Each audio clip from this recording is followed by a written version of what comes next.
ginger. I had some this morning. It was good. We went to First Watch, and yummy, so great. But they had a juice that had ginger in it, and I love it, and I love North Star, the restaurant here, because they have a shooting star carrot and orange juice that has ginger in it. Ginger's amazing. I grow it, I eat it, I eat regular ginger, I eat candied ginger, which is the best. I even make candied ginger if you've not made it yourself. Yummy treats. Pickles, also, good for digestion. Gingerols are a component of ginger. It's a polyphenol, and they have been shown to reduce inflammation and inhibit pain-causing enzymes. And the reason that they do this is it accelerates blood flow, but it is a microdose of adrenaline. So gingerol tells the body to produce microdoses of adrenaline. So it's increasing your circulation, and it's doing the pain relief and the reduction of inflammation, which is what steroids do and what NSAIDs do. So it's that class of medicine. All right. The ubiquitous peppermint has pain relieving qualities. It's a cooling sensation. It's what they make menthol out of.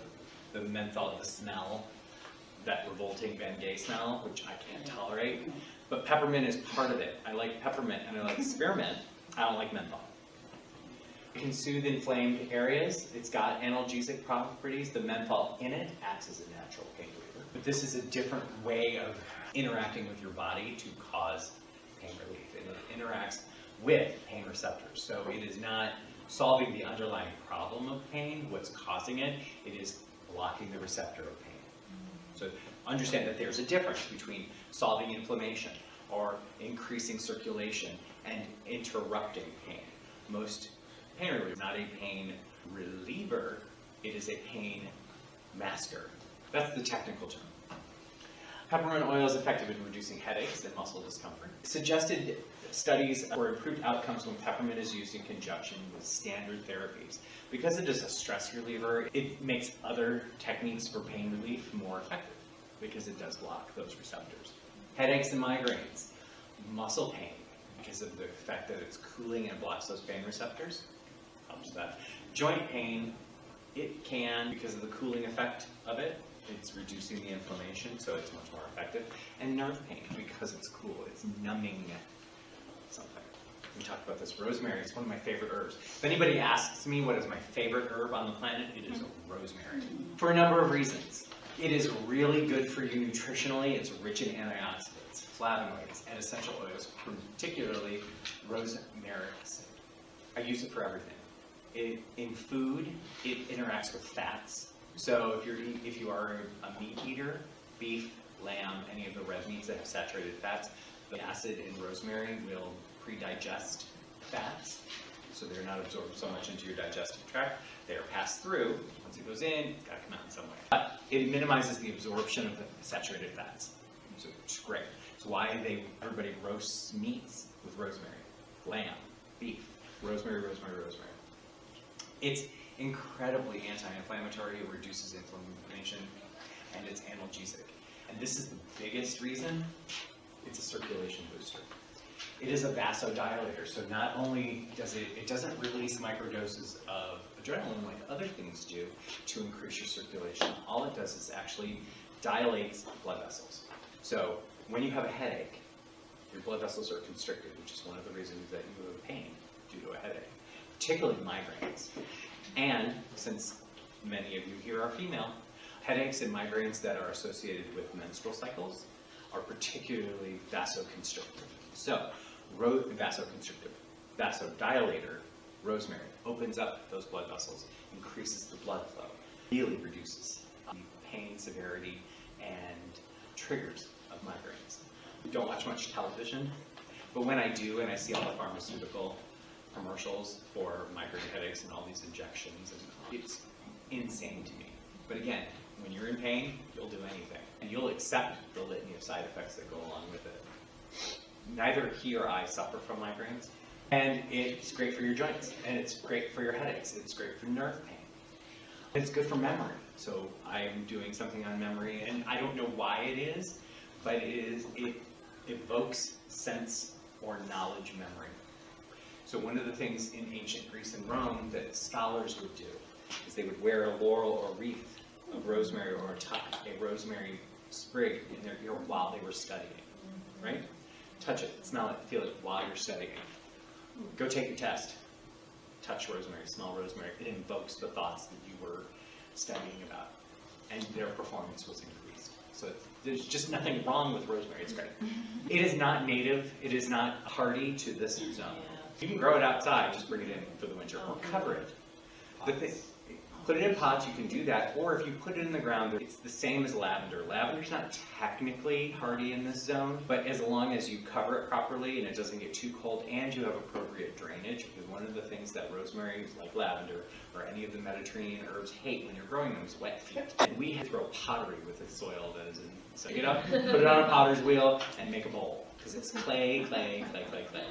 In order to make these grow in our zone, you A, protect them, but you B, have to mimic the environment that they grow best in. And they grow best in crappy soil with huge amounts of drainage. So when we plant rosemary outside, and I also plant it in my greenhouse beds, is half of the bed is rocks.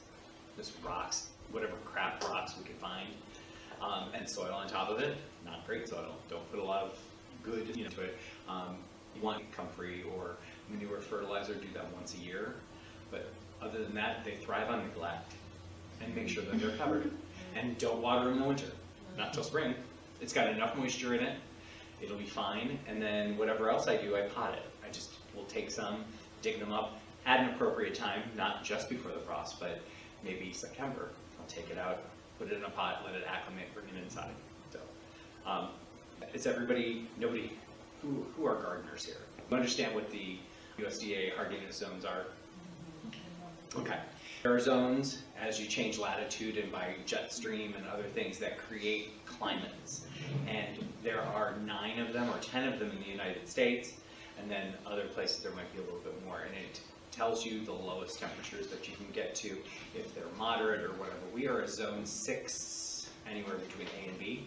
And as global warming changes, we are shifting more surely to a 7. You can create microclimates, but it's difficult to create an 8. Virginia, Carolinas, coming into Georgia, rosemary, 8 and 9, last all year long. Not here. Skullcap, the pear to black pepper. That's from my front yard. Beautiful, beautiful plant. If you ever come into my neighborhood, you can definitely pick up my house, because I don't like grass, I don't like lawn. So the whole front yard is a garden. My neighbors don't like it. They're like, oh, I pay my taxes. If you don't like it, don't look at it. We had this discussion earlier, right? You don't like what I look like, or you don't like what my house looks like, don't look at it. Skullcap is anti-inflammatory. It reduces inflammation that causes pain. Good for joints and muscles. In my pain tincture, definitely. And it's also anti-spasmodic. It also has somewhat of a sedative effect. So part and parcel of the psychosomatic symptoms of pain that we've talked about is anxiety. When you're in pain, you're more anxious. So you need to relieve the pain, but you need to create calm in your body. And so skullcap is one of those herbs that creates calm in your body. It's anti-anxiety. Good for neuropathy, which is one of the things we talked about earlier, and why it is in this pain tincture, along with black pepper, because they are the pair of each other. Black pepper being an adaptogen that we talked about. Skullcap is the active ingredient. Black pepper is the adaptogen. St. John's wort. Here's another herb that is marvelous but problematic for certain people. It's anti-inflammatory. It modulates pain signals, so it acts on the nerve, it acts on the nervous system. It's blocking the pain signals to the brain. So where it is blocking that nerve response to the central nervous system. That's how it interacts with that. It influences the neurotransmitters, the synapses that fire in your brain, like serotonin or dopamine, that way. Nerve regeneration, it promotes the healing of nerves. Now, I'm not saying if you rub St. John's wort on or you take it, you're going to prevent any nerves that were cut off in an accident. They're not going to grow back fully, but things that are degenerating can be regenerated. Your body has amazing healing properties, but it's a St. John's wort, not a magic wand. But it does work. It's effective in reducing nerve pain, inflammation, and whatnot. Here's, and I don't know if it's on the second page here, but nope, it is not. I missed it. There are contraindications for folks. If you have a severely compromised immune system due to chronic disease such as HIV/AIDS, St. John's wort is the worst thing that you can take. Because, one, it can make your, if you are taking medication for those immune issues, that it can interact with your medication, and it can prevent your medication from working. So, not that, and that's from my house too. However, what I will say about St. John's wort is once you have it, you have it. And once you plant it somewhere, know that it's never going to grow in that spot again. It'll grow everywhere else. And when I tell you everywhere else, I mean everywhere else. So the St. John's wort I planted on one side of my greenhouse, which is near the end of my property over here. The only place I have it growing now is in my flagstone patio. And it grows every summer, and I leave it because I bloody love it. I love it. It's great for the bees. And I go out every morning and I have 2 jars of menstruum. I have oil and I have alcohol. And every time that the St. John's wort is blooming, I start plucking. And I put half of the stuff I take in my oil, and I take half of it and I put it into alcohol. So I'm tincturing and infusing oils and alcohol with the St. John's wort. And plus it's beautiful. But I only take about half because I want the bees and everybody else to have what they want. More important than me, I just go out and pluck it. But it's part of my summertime routine or early summer routine. I go out with my coffee, sit down on the deck, go out and pluck this, say hello to the bees, say hello to the cats, because there are hundreds of them that live at my house. We feed them, so it's not like I care. I love the cats. We have a greenhouse at our house. We have a greenhouse at our garden, but we have a greenhouse at our house that is nothing but a cat condo. It's great. Turmeric, the cousin of ginger. It's a tuber. It's anti-inflammatory because it contains curcumin. It blocks inflammatory pathways, so it kind of blocks those and reduces swelling and pain. It's also an antioxidant. We are constantly bombarded and exposed to free radicals in our environment and the food we eat, the pollution that we encounter, all of the things. Everything in the world is designed to kill you. I hate to tell you that. It's not just in Australia where every animal is there to kill you. Everything. Seriously. Like, and not cuddly. If you've ever gone to Australia and held a koala, you will know terror. I had one, because I have a picture of me, and it's somewhere in my attic, and it's me like this, holding a koala. Terrified for my life, because all it did was growl and dig its daggers into you, because you're wearing leather, like a leather thing. You wake them up because they're lazy, and all they do is eat eucalyptus all day, so they stink to high heaven. And they're mean. So I'm like, there's such a thing as being cute and having a crappy personality. That is the koala. In the world, free radicals are designed to oxidize your cells. Turmeric is one of those things where it's great when you take it properly. It can help minimize that. It inhibits pain signals. So it's one of those things where it is interrupting the pain response from your extremity, your external nervous system to your central nervous system. Reduces joint inflammation and stiffness, muscle soreness, chronic pain conditions for like fibromyalgia, great for digestive pain. Yes, turmeric is one great thing, but don't overdo it, because you can overdo something, and too much of a good thing can be, 1, counterindicated, and 2, ineffective. So you can take so much of something that it just isn't effective. Willow bark, we're going to talk about that too. Willow bark. This is what a company, I'm going to say their name here in a minute, took and chemically synthesized. And the company is called Bayer. B-A-Y-E-R, I think is the way to do it. This is what aspirin is made of. This is the original form of it. Chew on some bark. This is white willow bark. It is in my pain tinctures. It's in your anti-inflammatory hormonal joint. But it's a natural derivative thing. Many of the medications that are made today are versions of something.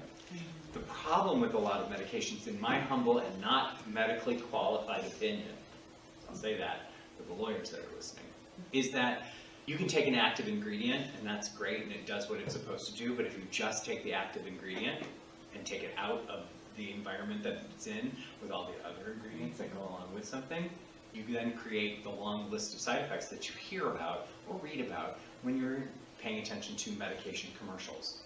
All of those things, oftentimes in a plant on the other side of it, we'll say that. On one side you've got this active ingredient, but you also have the complementary that prevent the side effects somewhere in that plant.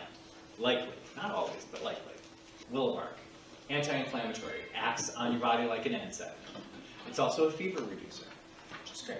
Bathe in it. It's a great way to do it if you take this and put it into a bath, a tepid bath if you've got a fever. Rather than even ingesting it, you can also reduce a fever that way. So Botanical Pain Relief harnesses the power of plants and herbs to alleviate pain and inflammation through natural time-tested remedies. We've talked about this. It can also reduce reliance on synthesized medicines. I always have the conversation with your doctor. If you're getting it in an herb thing, maybe you don't need so much in the medicine. Talk to them. It's a partnership. And if they are not willing to talk to you about it, talk to somebody else.